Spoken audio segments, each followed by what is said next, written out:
அடுத்ததாக தொகுபயன் விசை resultant force அப்படின்னு சொல்லலாம். ஒரு பொருள் மீது பல்வேறு விசைகள் செயல்படும் போது அவற்றின் மொத்த விளைவை ஏற்படுத்தும் ஒரு தனித்த விசை தொகுபயன் விசை எனப்படும். தொகுபயன் விசையின் மதிப்பு சுழியெனில் பொருள் சமநிலையில் உள்ளது. முக்கியமான ஒரு கேள்வி. தொகுபயன் விசையினுடைய மதிப்பு சுழியாக இருந்தால் அந்த பொருளானது சமநிலையில் இருக்கும், அதில் இயக்கம் இருக்காது. இந்த விசைக்கு பெயர் சமன் செய்யப்பட்ட விசைகள் எனப்படும். அடுத்ததாக தொகுபயன் விசையின் மதிப்பு சுழி இல்லையெனில் பொருள் இயக்கத்தில் உள்ளது. தொகுபயன் விசையினுடைய மதிப்பு சுழியாக இல்லை என்றால் அந்த பொருளானது இயக்கத்தில் உள்ளது எனலாம். இந்த விசைகள் சமன் செய்யப்படாத விசைகள் எனப்படும். எடுத்துக்காட்டு, கிணற்றிலிருந்து நீர் எடுக்க செயல்படும் விசை, நெம்புகோலின் மீது செயல்படும் விசை, தராசு தட்டுகளில் செயல்படும் விசை. இது எல்லாமே சமன் செய்யப்படாத விசைக்கு எடுத்துக்காட்டு. அடுத்ததாக ஒரு பொருள் எடுத்துக்கிறோம்.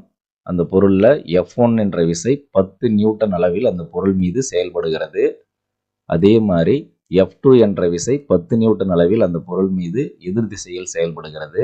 அப்போ F1 விசையும் 10 நியூட்டன், F2 விசையும் 10 நியூட்டன். அப்போ F1 = F2 ரெண்டு விசையும் சமமாக இருப்பதால் இந்த பொருளானது நகராது. அதாவது சமன் செய்யப்பட்ட விசைன்னு சொல்றோம். அதுக்கான தொகுபயன் விசையை பார்க்கலாம். F1 தொகுபயன் விசை F தொகுபயன் விசை F1 + F2 10 நியூட்டன் - 10 நியூட்டன். அப்போ தொகுபயன் விசை 0 நியூட்டன். அப்போ பொருளானது நகரவில்லை. அடுத்த எக்ஸாம்பிள் பார்க்கலாம். F1 என்ற விசை 15 நியூட்டன் விசையை செலுத்துகிறது அந்த பொருளின் மீது. F2 என்ற விசை 10 நியூட்டன் விசையை செலுத்துகிறது. இப்போ நம்ம பார்க்கும்போதே நம்மளுக்கே ஆன்சர் தெரியும். 15 நியூட்டன் திசையில தான் இந்த பொருளானது நகரும் அப்படின்னு.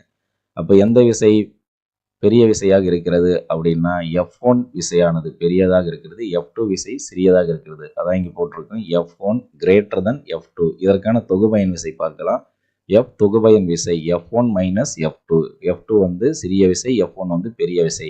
அப்போ F தொகுபயன் விசை 15 நியூட்டன் - 10 நியூட்டன். இப்போ தொகுபயன் விசை 5 நியூட்டன். அப்போ பொருளானது 15 நியூட்டன் திசையில் தான் செல்லும். அடுத்த எக்ஸாம்பிள் பார்க்கலாம். அதே பொருள் எடுத்துக்கிறோம். அதன் மீது 10 நியூட்டன் விசை F1 செயல்படுகிறது. எதிர் திசையில F2 15 நியூட்டன் விசை செயல்படுகிறது. அப்போ இதில் எது பெரிய விசை? F2 என்பது பெரிய விசை. அப்போ F2 > F1. அப்போ பொருளானது F2 திசையில தான் இயங்கும். தொகுபயன் விசையை பார்க்கலாம். F தொகுபயன் விசை F2 - F1. பெரிய விசை மைனஸ் சிறிய விசை. அப்போ தொகுபயன் விசை 5 நியூட்டன். அப்போ இந்த F1 விட F2 வந்து 5 நியூட்டன் அதிகமாக செலுத்துவதால் பொருளானது F2 விசையின் திசையில் செல்லும்.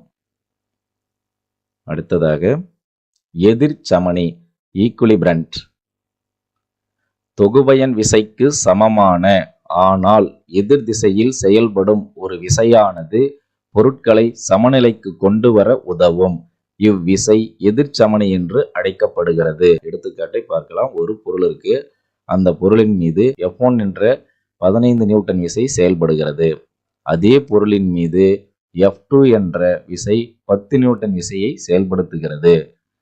நம்மளுக்கு தெரியும், பொருள் வந்து 15 நியூட்டன் இருக்கிற திசையில தான் பொருளானது நகரும். அந்த விசையின் திசையில தான் பொருளானது நகரும். அப்ப தொகுபயன் விசை பார்க்கலாம். F தொகுபயன் விசை F1 - F2. F தொகுபயன் விசை 15 நியூட்டன் - 10 நியூட்டன். F தொகுபயன் விசை 5 நியூட்டன். இப்ப இந்த பொருள் மீது செயல்படும் தொகுபயன் விசை எதுனா 5 நியூட்டன். அந்த 5 நியூட்டன் யார் செலுத்துறாங்க அப்படின்னா F1 என்ற விசை செலுத்துகிறது. எனவே பொருளானது F1 திசையிலேயே செல்லும். இப்ப பாருங்க, தொகுபயன் விசைக்கு சமமான தொகுபயன் விசை என்ன? 5 நியூட்டன். ஆனால் எதிர் திசையில் செயல்படும் ஒரு விசையானது, அப்ப எதிர் திசையில 5 நியூட்டன் செலுத்தணும்னா இந்த பொருளானது சமநிலைக்கு வந்து சேரும். அப்ப அந்த விசைக்கு பேர் தான் நம்ம என்னன்னு சொல்லுவோம்? எதிர்ச்சமனி. அப்ப F3 என்ற விசையை செலுத்துறோம். அது எத்தனை நியூட்டன் செலுத்துறோம்? 5 நியூட்டன் செலுத்துறோம். எந்த திசையில செலுத்துறோம்? எதிர் திசையில் செலுத்துறோம். அப்ப இந்த 5 நியூட்டன் அப்படின்னு சொல்றத நம்ம எதிர்ச்சமனி என்று கூறுகிறோம்.